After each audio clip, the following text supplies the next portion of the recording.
So I'm going to get to a couple of questions while we still have some time.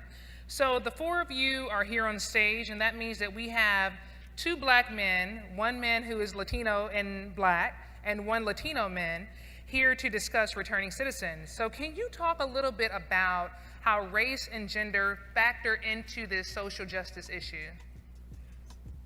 First of all, I appreciate you sharing. I'm like best of both worlds. You did like black and Mexican. So it's interesting because in the work that I do, so I didn't share much about that. I want to make clear. I work for an organization, a national advocacy organization called the Campaign for the Fair Sentencing of Youth, and I've been with them now for 5 years. I'm the senior advisor and co-director of movement building, and what that means basically is I help lead the outreach and engagement department of a campaign that's laser focused on ending life without parole for kids. Sadly, we hold that distinction, a very disgraceful distinction, as being the only country whose standard of decency and how kids should be treated in the justice system is so far removed from science, morality, our sense of humanity, and most importantly, that of parents who know that a child is the most vulnerable and precious being on this planet. Sadly, many of my peers growing up were given life without the possibility of parole. Many of them to this very day in my state of Illinois are growing up with the existential nightmare of looking in the mirror, much like I once did, but ever seeing an aging face and never having the chance to be able to come out and start anew.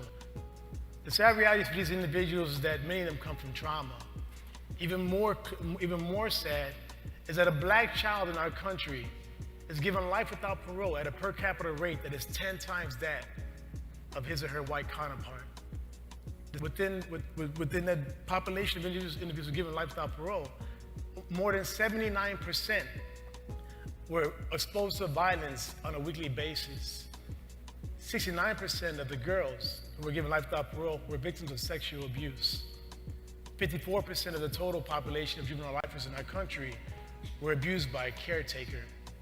The sad reality is that we are still contending with this in our country, but thankfully to the Campaign for the Fair Sentencing of Youth and the support we receive from Starbucks is one of them, we are working to scale back extreme sentencing of kids in our country to ensure that every child has a meaningful opportunity for release. In just a very short period, within 5 years, we were able to end life without parole in many states and therefore have quadrupled the number of states that have ended this practice. And so the work is being done. And this work is being led by, not by individuals who I would say not the usual suspects. I would say that this work is being led by directly impacted individuals. And I will leave you with this thought as it relates to reentry and recreating your life.